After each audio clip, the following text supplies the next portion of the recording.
जय हिंद दोस्तों, मैं ध्रुव कुमार आप सभी का करंट अफेयर्स के रामबाण एमसीक्यू क्वेश्चंस में स्वागत करता हूं, जो आपके एग्जाम के पॉइंट ऑफ व्यू से काफी इंपॉर्टेंट है। तो चलिए स्टार्ट करते हैं। फर्स्ट क्वेश्चन है यहाँ पर है कि with reference to Russia plan to build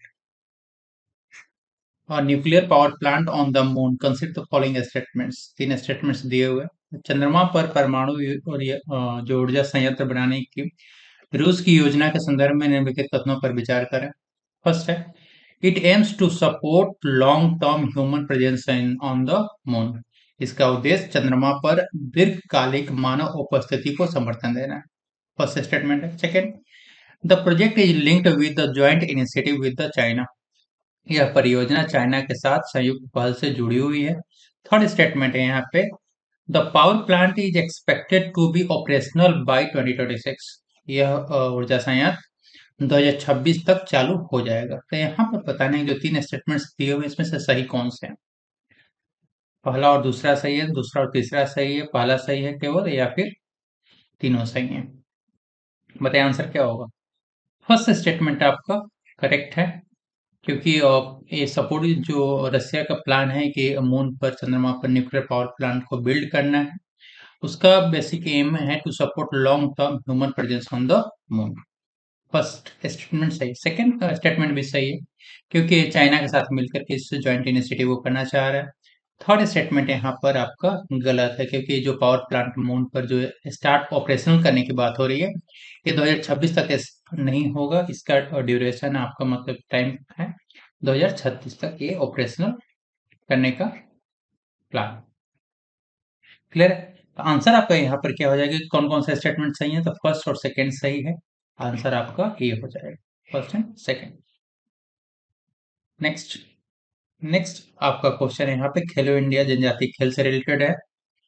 with reference to the Khelo India tribal games consider the following statements. Khelo India जनजातीय खेलों से संबंध में निम्नलिखित कथनों पर विचार करें। यहाँ पे सही बताना है तीनों स्टेटमेंट्स में। फर्स्ट, कि Chhattisgarh is the first state to host the tribal games. Khelo India tribal जनजातीय जो खेल है, उसको छत्तीसगढ़ ऑर्गेनाइज करने वाला पहला राज्य बना है, मेजबानी करने वाला पहला राज्य बना है। Mor Veer is the official mascot, आधिकारिक शुभंकर है। Third, the games are part of Khelo India scheme. यह खेल जो है खेलो इंडिया योजना का हिस्सा है। तीन आपके कथन दिए हुए हैं, तीनों में बताना है सही कौन सा। तो फर्स्ट और सेकेंड है, सेकेंड थर्ड है, फर्स्ट थर्ड और one two and three, all three are correct. बताइए आंसर क्या होगा। आंसर यहाँ पर आपका है, फर्स्ट देखते हैं। तो छत्तीसगढ़ फर्स्ट स्टेट बना है जिसने खेलो इंडिया ट्राइबल गेम्स को ऑर्गेनाइज किया, होस्ट किया है। ये होस्ट कहाँ पे, कौन से डिस्ट्रिक्ट से शुरू होगा, ये बेसिकली जो होगा बिलासपुर में। ठीक है, वहां पे B R Yadav sports stadium से ये इसका किया गया। सो बिलासपुर में ये होगा, छत्तीसगढ़, बिलासपुर छत्तीसगढ़। और ये जो गेम होगा शुरू कब से होगा, तो 14 फरवरी 2026 से शुरू होगा। ठीक है। सो यहाँ पर आपका फर्स्ट स्टेटमेंट सही होता है। सेकेंड स्टेटमेंट भी सही है, क्योंकि मोरवीर को आधिकारिक शुभंकर या मैस्कट बनाया गया। थर्ड स्टेटमेंट सही है, क्योंकि खेलो इंडिया स्कीम का एक पार्ट है। खेलो इंडिया ट्राइबल गेम जनजातीय और जो खेल है वो इसका पार्ट है। इसलिए यहाँ पर तीनों स्टेटमेंट्स आपके सही होते हैं। First second third are correct. Clear. Next next है के फोर मिसाइल से रिलेटेड है। Consider the following statement about the K four missile. K four missile it is a submarine launched ballistic missile. यह पनडुब्बी से प्रक्षेपित ballistic missile है। It has a strike range of about 3500 kilometre. तो इसका मारक क्षमता 3500 किलोमीटर की है। It strengthens India sea based nuclear deterrence. यह भारत की समुद्री परमाणु प्रतिरोधक क्षमता को मजबूत करती है। तो यहाँ पर जो तीन स्टेटमेंट्स दिए हुए हैं आपको के फोर मिसाइल से रिलेटेड, आपको सही बताने हैं कौन कौन से सही हैं। सो फर्स्ट स्टेटमेंट है यहाँ पे, it is a submarine launched ballistic missile. ये करेक्ट है। इसकी मारक क्षमता 3500 किलोमीटर, ये भी सही है।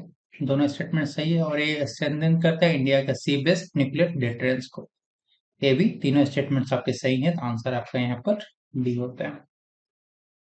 K4 जो मिसाइल्स है इसको लॉन्च किया गया था, ठीक है, फ्रॉम INS एरी घाट के द्वारा। एरी घाट, एरी घाट के द्वारा इसको लॉन्च किया गया था। एरी घाट क्या है? बेसिकली INS एरी घाट ये इंडिया का सेकेंड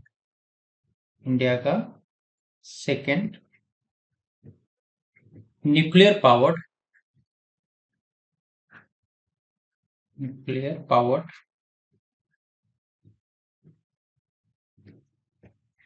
बैलिस्टिक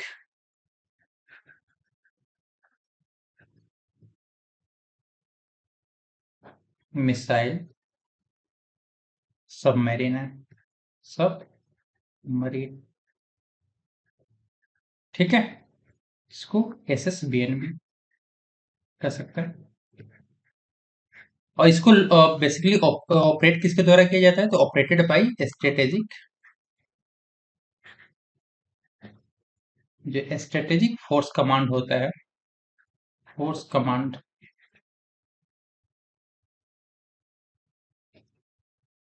के द्वारा इसको ऑपरेट किया जाता है। क्लियर है? सो आंसर आपका यहाँ पे डी होता है। Next, Kuwait signed $4.1 billion agreement with China for the construction of. Kuwait ने $4.1 अरब का समझौता चीन के साथ किसके निर्माण के लिए किया? किस बंदरगाह के निर्माण के लिए किया है? ऑप्शंस आपके सामने है यहाँ पे। मीना अल अहमदी पोर्ट बंदरगाह के लिए, सुवैक पोर्ट के लिए बंदरगाह के लिए, मुबारक अल कबीर बंदरगाह के लिए, या दोहा बंदरगाह के लिए? बताइए आंसर क्या होगा यहाँ पे। सो आंसर यहाँ पर है मुबारक अल कबीर बंदरगाह के कंस्ट्रक्शन के लिए चाइना ने कुवैत के साथ एग्रीमेंट किया है और वो एग्रीमेंट है $4.1 अरब। ठीक, नेक्स्ट,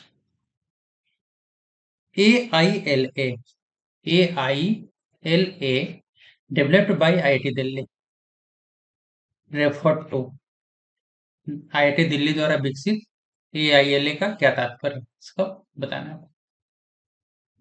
सो AILA AI based teaching assistant है, या आर्टिफिशियली इंटेलिजेंट लैब असिस्टेंट है, या ऑटोमेटेड इंडस्ट्रियल लर्निंग एल्गोरिदम है, या एडवांस्ड इंटेलिजेंट लीगल असिस्टेंट।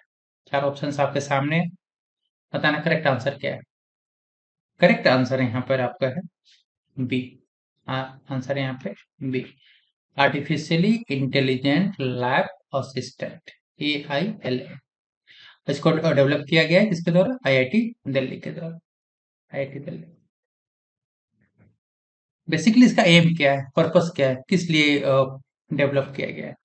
सो पर्पस है इसका यहाँ पर कि जो आपकी लैबोरेटरी एक्सपेरिमेंट्स होता है, to conduct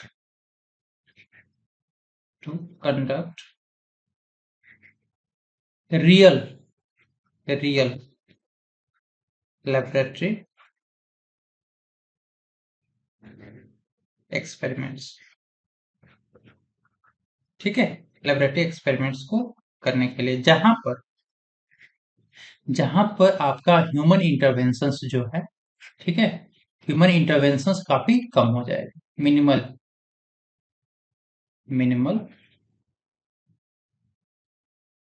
human interventions, human intervention,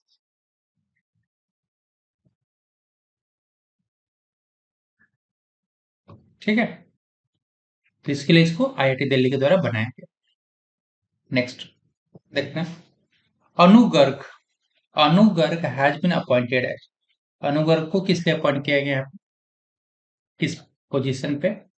so अनुगर्ग has been appointed, किस पद पर नियुक्त किया गया है? ऑप्शंस आपके सामने, India first women cabinet secretary, Bharat की पहली महिला कैबिनेट सचिव बनी है, या फिर ओडिशा के फर्स्ट वीमेन चीफ सेक्रेटरी बनी है, पहले महिला मुख्य सचिव बनी है, या first women chief secretary of India, Bharat की पहली महिला मुख्य सचिव, या गवर्नर ऑफ उड़ीसा, या उड़ीसा के राज्यपाल बनाई गई। बताइए करेक्ट आंसर क्या होगा?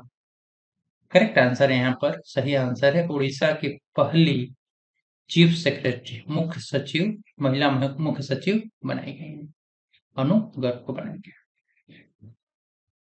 सो फ्रेंड्स, ये कुछ क्वेश्चंस थे जो आपके एग्जाम के पॉइंट ऑफ व्यू से काफी इंपॉर्टेंट है। आपसे रिक्वेस्ट है कि एज ए सपोर्ट चैनल को सब्सक्राइब कर दीजिए, वीडियो को लाइक करके अपने दोस्तों के साथ शेयर करते हैं। मिलते हैं नेक्स्ट वीडियो में। Thank you.